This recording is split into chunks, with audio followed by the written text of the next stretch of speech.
Take yourself out of the equation. Who's the best running back in the NFL right now? I'm going to say Christian McCaffrey. Yeah, you like McCaffrey's game. I'm going to say he's just all around. I trained with him. His work ethic is amazing. He's a freak. He can catch the ball. He can run the ball in between tackles.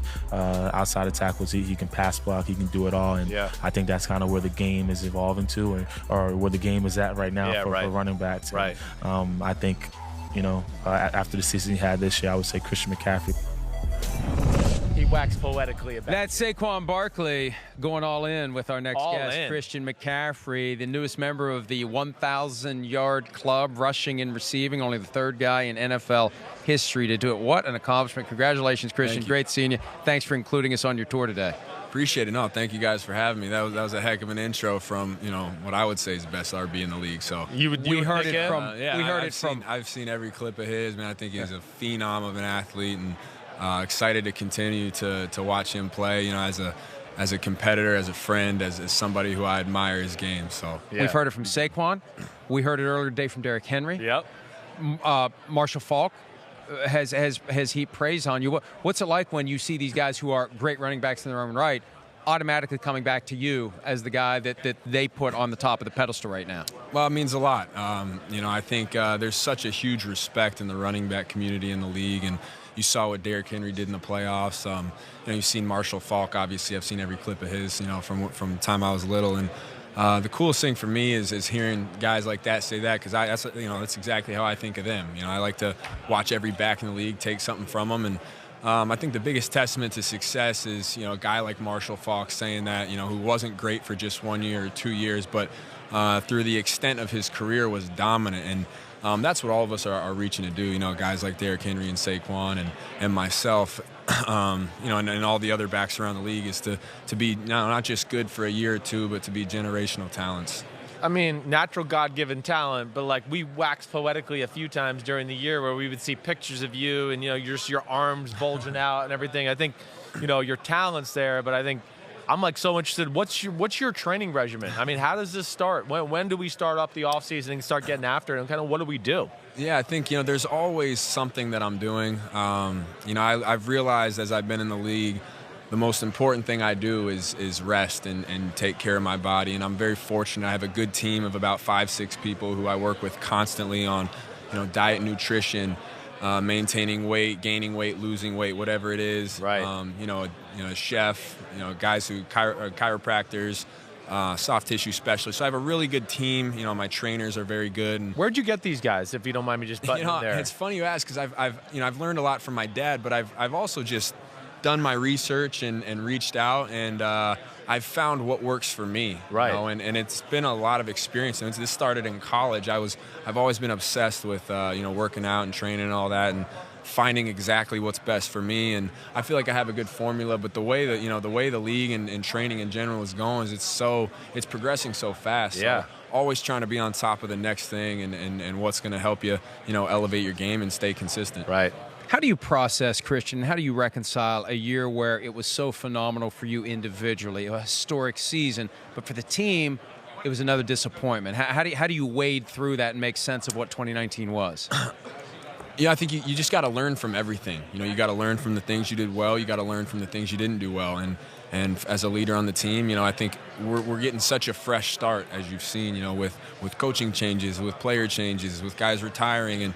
And for us, there is no set leader on our team. We need everybody to be leaders. We need, no matter if you're a rookie, if you're, an 8-year, 9-year guy, I think we got to start with a clean slate. And I think we got the right guys. We got a young group who's hungry. We got a good mix of veteran leadership, and I think it's just taking it day by day, not worrying about last season, moving on to the next year. And it is a marathon. Your career is a marathon, not a sprint. And I think the way you approach that is just focusing on one moment at a time. What was your first thought when you heard that Luke Kuechly had decided to retire? It was bittersweet. For me, I'm a fan. I know I'm a friend of his and his teammate, and we hang out all the time, off the field.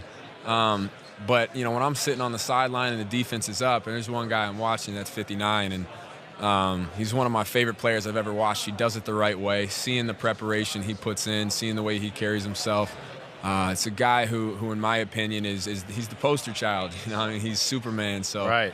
I'm gonna miss him a lot, but I'm so happy for him. He went out on his own terms. That's more than a lot of people can say. And I mean, what a career he's had. First ballot Hall of Famer, in my opinion, one of the best to ever play the game at any position, and was honored to get 3 years with him. Were you shocked? I mean, it caught us by surprise. Did you know this was coming, or? I didn't know. I mean, I wasn't thinking about it when he told me. I was a little shocked, but I told him, I was like, this is a sad day for football, but it's a worse day for fish and deer, because I'm sure he went fishing and hunting this, and he'll be doing that a whole bunch. So I'm happy for him, and he'll be able to enjoy the rest of his time. It all dropped like at 8 o'clock at night on a weeknight. How long in advance did you know? Because they did a hell of a job of keeping that quiet until they pressed the button on the tweet that sent it out to everyone. He called me that day and told me, and you could tell he was emotional. I won't give away too much of the personal conversation, but I think he's happy. I mean, he made the right decision. That was for himself. That was no one else's decision but his, and that was powerful of him to do that and to go out on his own terms. I mean, he had 1 million tackles through 8 years. I mean, he's done so much for the game of football, for the Carolinas. So I was really fortunate to be able to get 3 years with him.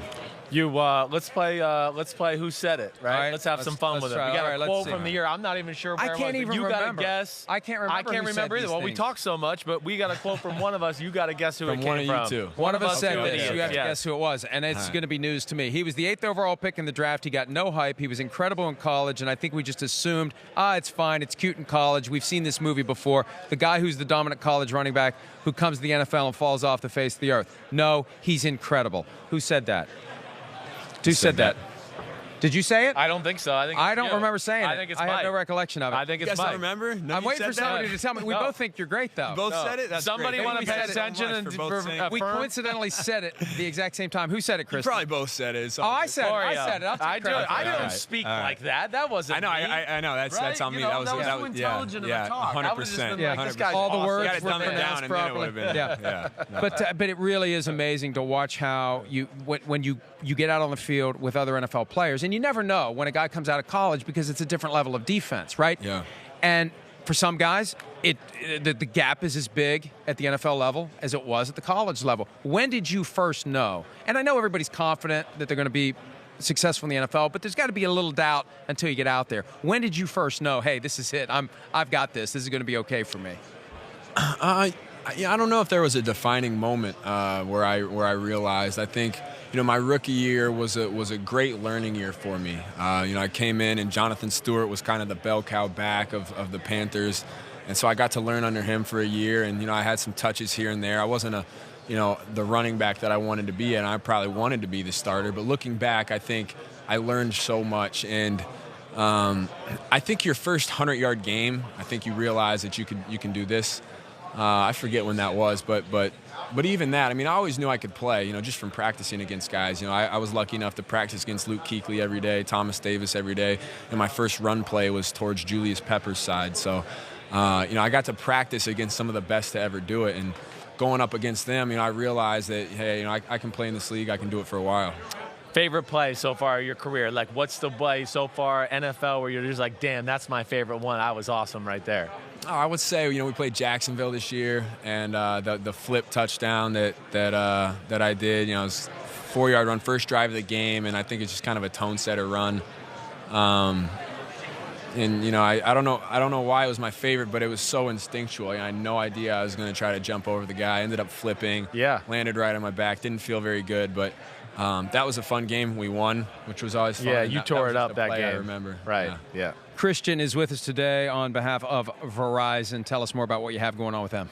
Yeah, it's really fun. So I've been doing a few things with them. Yesterday, got to see this whole the new 5G launch that they just did, and the way for me that I'm excited from an athlete's perspective is watching film and watching film of me training and different angles and all that stuff. You can see every single angle.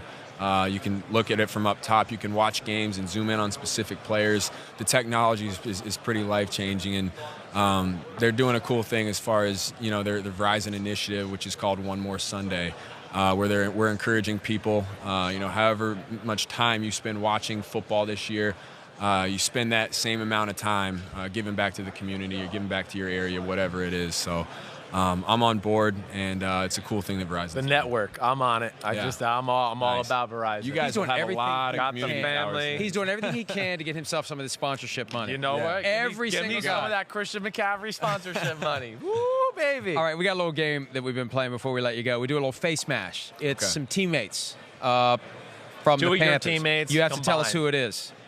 Roll the first one. Oh, Whoa, gosh. man, That is a weird that's some- smile. That's me and Luke Kuechly. There you go. How Bingo. did He's you one know that for was one. you? I don't really see you. I mean, first I off, see what Luke's can we haircut. fix the mouth there? What the heck is going on there? All right, next one. Who do we That's got? interesting. Let's see. Roll it. Ooh. That's DJ Moore. You're right on that one. Yeah, I could see that, but I don't know the other one. And, can you give me a first letter? E. Eric Reed. There you go. Bingo. All right, last one. Let's see here. That's another one that looks like a real person. It does Like look some like of a them real are so person. seamless. Shaq Thompson, James Bradbury. Shaq Thompson, Curtis Samuel. That's good showing overall. Man. Sorry, That's an Curtis. A-minus. Sorry, Curtis. Sorry, Christian Curtis. doesn't really know you that well. Before we let Sorry. you go. Face that much anymore. He never calls me or texts me, by the way. So he's Curtis one of out those? there. That's probably He's- why. oh. Yeah, I don't get the invites, so Oh, that's damn. okay, though. Come on, Maybe Curtis. one day. Come So on. much change on the team, coaching staff, everything. Cam Newton, is he going to be your quarterback next year? I have no idea. Not my decision. I know that if he is, it's somebody who I have had so much fun playing with, and he's a guy that when I came in my freshman year, he called me on draft day, and as a rookie, I'm asking him, what do you need from me? What do we need this year? Let's go win. And he said, I just need you to be you. And for me, that meant a lot. And he's the same guy. He's consistent. He's a heck of a leader, heck of a teammate. So. And I know when he gets healthy, and he will, because he'll work extremely hard to do so, he's going to be the weapon that we all know he can be. Hi, I'm Mike Tirico, and thanks for watching. Make sure to hit subscribe for the latest news and highlights from NBC Sports.